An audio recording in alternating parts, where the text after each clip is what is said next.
For years, it's been used coming out of our taps to fight tooth decay. More than 1,000 scientists and medical professionals from across the world have banded together to warn us that even in its most diluted form, fluoride is still a poison and can harm your health.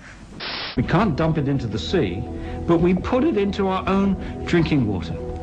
It's extraordinary. Fluoride in our water supply is a very real and ever-present risk to our population at large. And there's also concern about advice given by dentists that it's okay for kids to swallow toothpaste containing fluoride. Recommending that they swallow their toothpaste is very, very poor advice. Fluoride is poisoning us and the research is being overlooked.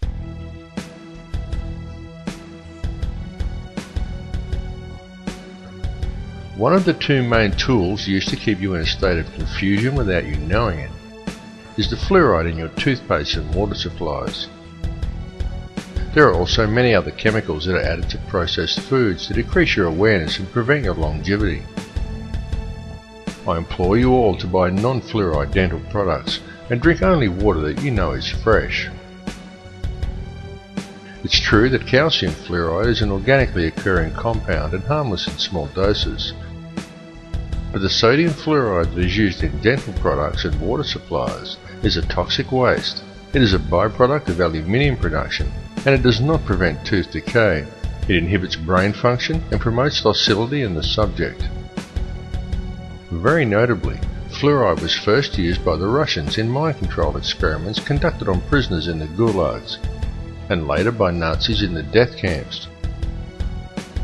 It was well noted by both groups that prisoners who drank fluoridated water were much more docile and easier to control than other prisoners. Fluoride compounds are also the active ingredients in most antidepressant drugs such as Prozac, clearly demonstrating its ability to reduce aggression and motivation in people.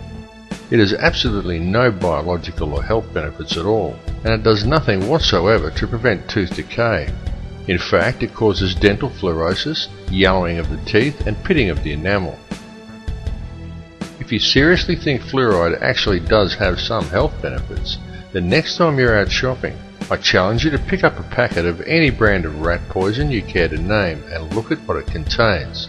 Quite often you will find that there is only one ingredient, sodium fluoride. It has also been very well noted that a person under the influence of such a chemical is always completely oblivious to the fact. The ability of fluoride to do this is not some internet myth as many would claim or have you believe. It is the absolute truth.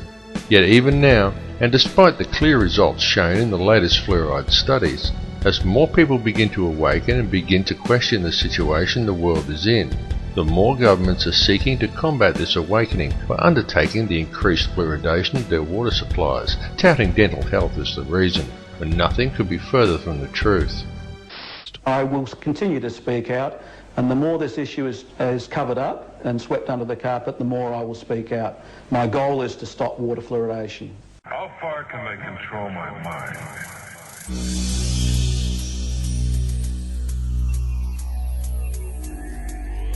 The second, and perhaps the most important tool that is used to keep people in check and prevent them from ever becoming truly aware, is television. Television is the greatest and most all-pervasive hypnotist and propaganda tool ever conceived. TV teaches people what to think, but not how to think.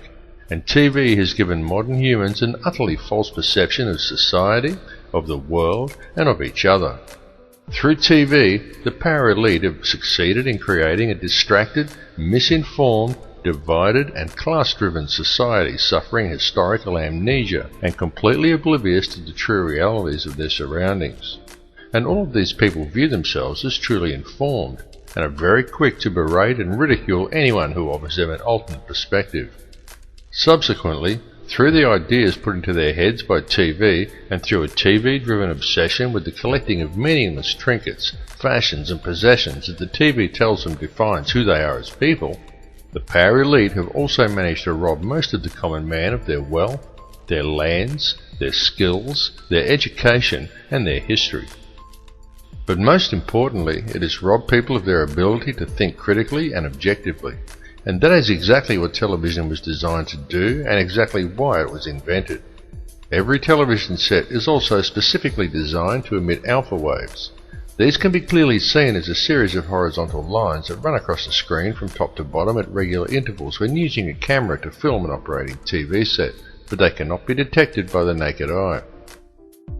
These regular lines are not simply a normal part of the functioning of your picture tube. They are there for a particular reason, and they travel across the screen at a predetermined and very specific pace. How often have you seen someone sit at a TV and say, "I don't like this program," and yet they sit there and watch it anyway? How often have you done it yourself? It is because these horizontal lines are there to generate these hypnotic alpha waves. Alpha waves place you into a trance-like state as you are told what to think by scripted newsreaders, and told what to buy, what to wear, where to go, and always kept otherwise distracted by sport, meaningless celebrity gossip, and a barrage of sex and entertainment, nowadays ever more frequently punctuated by messages of fear and warnings of imminent terror. These alpha waves produced by your TV set affect your electrical field even if you are not watching it. The TV merely has to be on. They become addictive as your body becomes used to the energy field, and many people would simply feel unable to cope without the daily fix of their favourite TV show.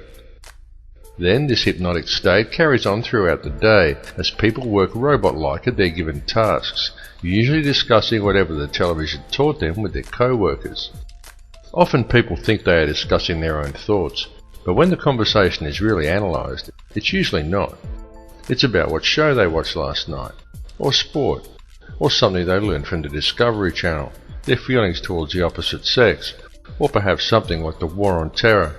And whether they realise it or not, what they are talking about, and 98% of what they think they know about anything at all, has been taught to them by the television, or by print media that is wholly owned and controlled by the very same 6 people who own all the TV stations. That's right, 6 people. 60 years ago, the media in the Western world was run by 86 small corporations, who all competed to deliver the best and most informative news. Today, it is run as a well-oiled, very streamlined and tightly controlled machine by just 6, who now control all major Western mainstream television and print media. And with the current rate of corporate growth, that number is set to soon drop to 3.